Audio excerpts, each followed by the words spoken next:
विश्वोत्पत्त्यादिहेतवे तापत्रय विनाशाय श्रीकृष्णाय वयं श्रीकृष्णाय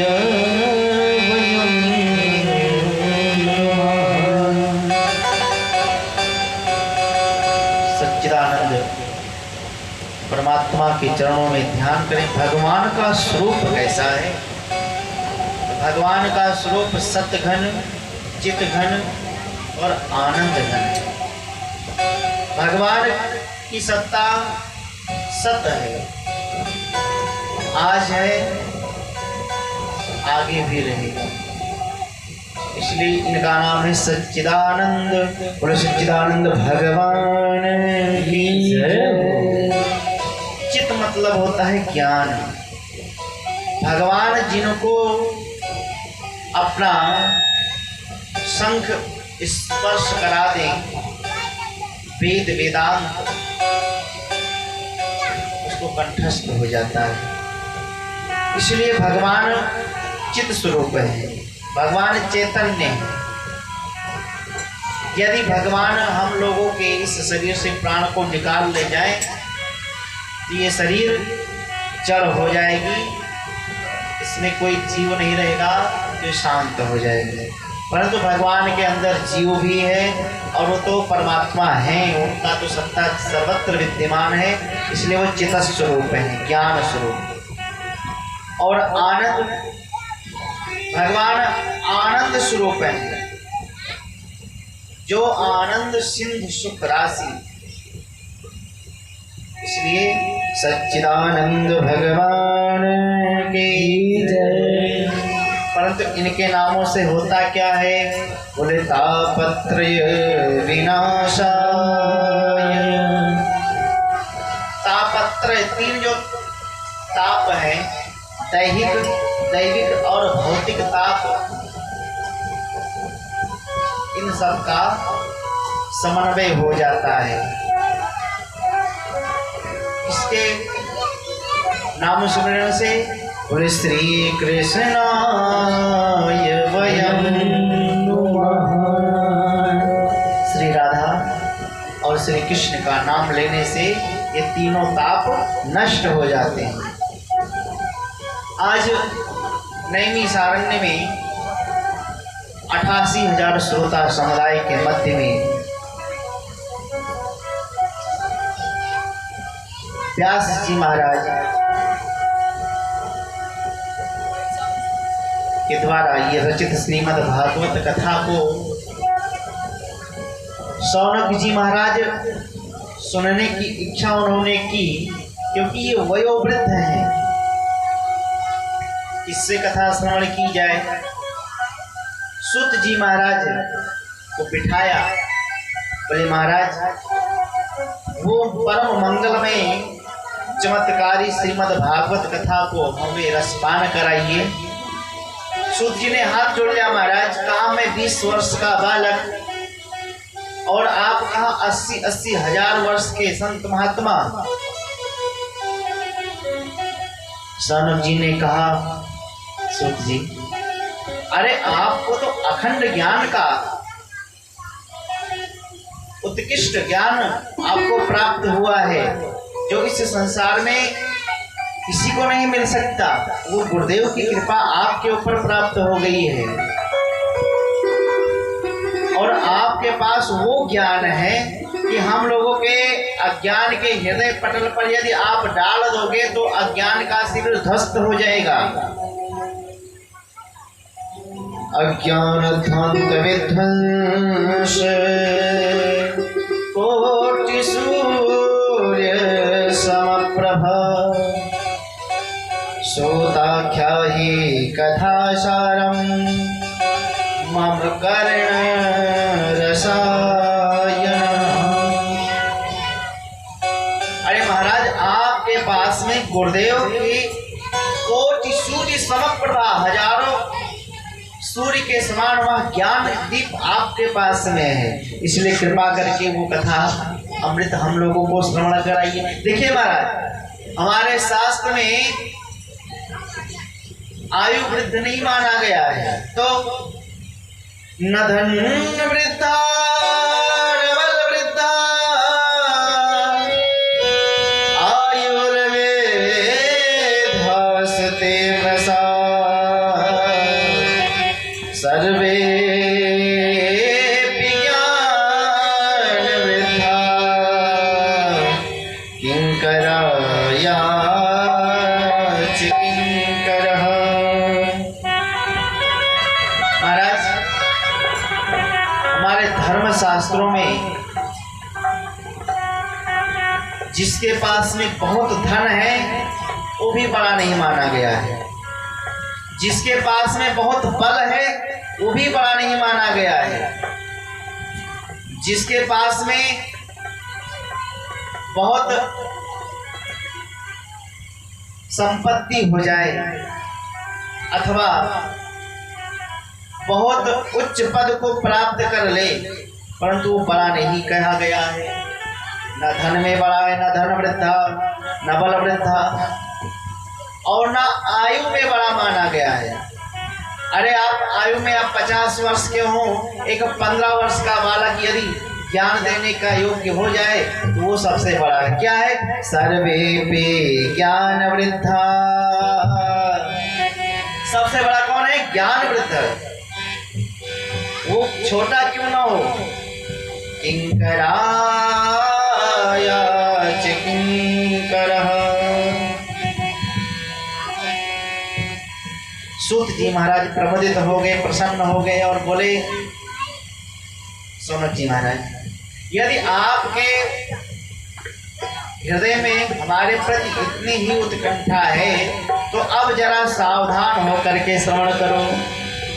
क्या? बोले संसार में सबसे बड़ा डर किस चीज का है? मृत्यु का। मरना कोई नहीं चाहता है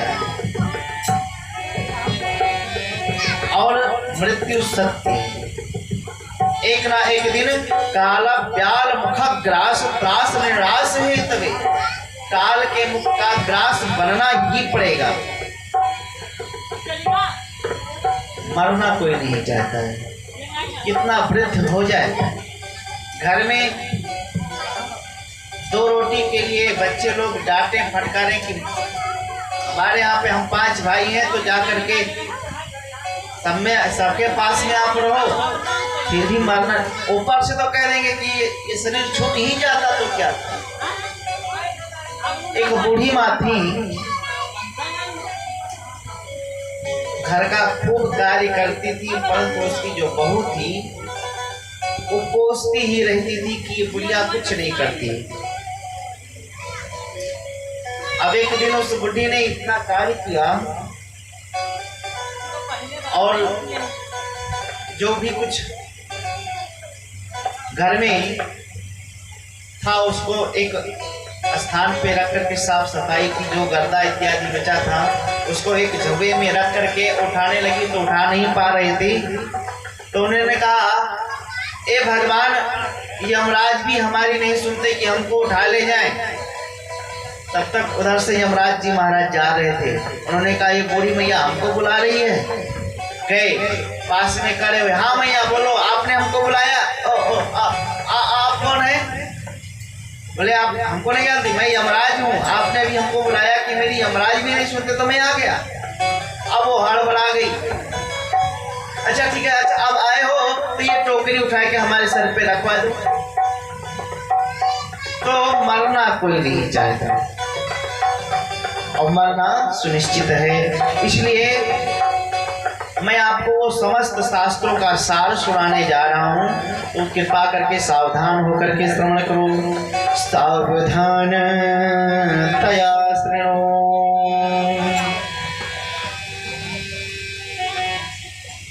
एक बार जब से परीक्षित जी महाराज को श्राप लगा, 7 दिन में मरना सुनिश्चित हो गया और कैसे कल्याण होगा, क्या होगा, सब लोग बताते थे, परंतु कोई निश्चित रूप से अभयगत दूर अंधकार को करने वाला नहीं मिल रहा था। उसी मध्य में सूत जी महाराज प्रकट हो गए और उन्होंने कहा कि श्रीमद् भागवत कथा रसपान करोगे तुम्हारा परम कल्याण हो जाएगा। जैसे परीक्षित जी महाराज को सुखदेव जी कथा श्रवण कराने के लिए बैठे तो देवताओं को पता चल गया, तो सुधा कुंभम गृहीत्वैव देवास्तत्र समागमन। देवताओं को जैसे पता चला, उस अमृत का कलश लेकर के आए और सामने रख दिए। बोले महाराज ये लीजिए, परीक्षित को पिला दीजिए, अमृत को प्राप्त हो जाएंगे। इसके बदले में श्रीमद् भागवत का अमृत जो आप इनको पान कराने जा रहे हैं, हम देवताओं को पिला दीजिए। सुखदेव जी ने सुना और मुस्कुराने लगे। अरे ये देवता आज बिना बुलाई, बिना आवाहन किए ही क्यों दौड़े दौड़े चले आए। और क्या कहते हैं कि प्रपश्यामो वयं सर्वे श्रीमद् भागवतामृतम। महाराज ये अमृत जो है परीक्षित को पिला दीजिए और प्रपश्याम उसके बदले में हमको ये भागवत कथा अमृत सुना दीजिए। डांट करके भगाया। क्यों? अरे देवता लोग अपना कार्य करने में परम कुशल है। स्वकार्य कुशलासुराः। क्यों? बोले ये एक बार प्रणाम करने के लिए दधीच बाबा के पास में गए, प्रणाम किया, बदले में कहे महाराज जी, जब वो प्रसन्न हो गए तथास्तु कहा, बोले वरदान मांगो। बोले महाराज अपना अस्थि प्राप्त कर दीजिए मुझे। बताओ कोई हमसे सब कुछ मांग ले, कोई शरीर के बारे में कुछ मांगे तो कोई दे पाएगा, परंतु इन्होंने मांग लिया। तो ये देवता बड़े ठग हैं, इनको डांट करके भगाया। बोले देखो एक उपमा इन्होंने दिया, क्या कि त्वसुधा त्वकथा लोके त्वकाचः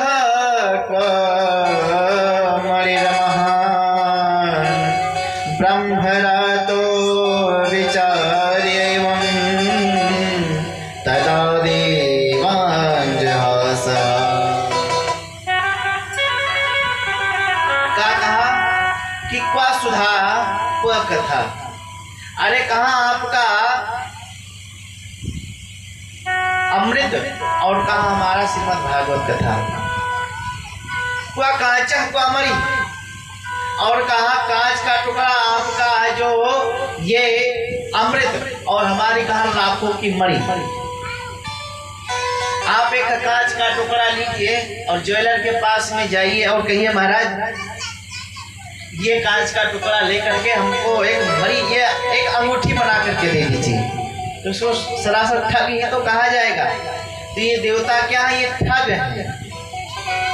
उन्होंने कहा कि ये जो आपका सुधा अमृत है ये कांच का टुकड़ा है और ये हमारा श्रीमद् भागवत, ये सरासर अन्याय है। क्या? बोले हम मृत्यु लोक में गए ना भागों को देखो, हमें ये अमृत का कलश उनको दिए और डांट करके हमको भगा दिए। ये श्रीमद् भागवत कथा हमको श्रवण नहीं करने दी।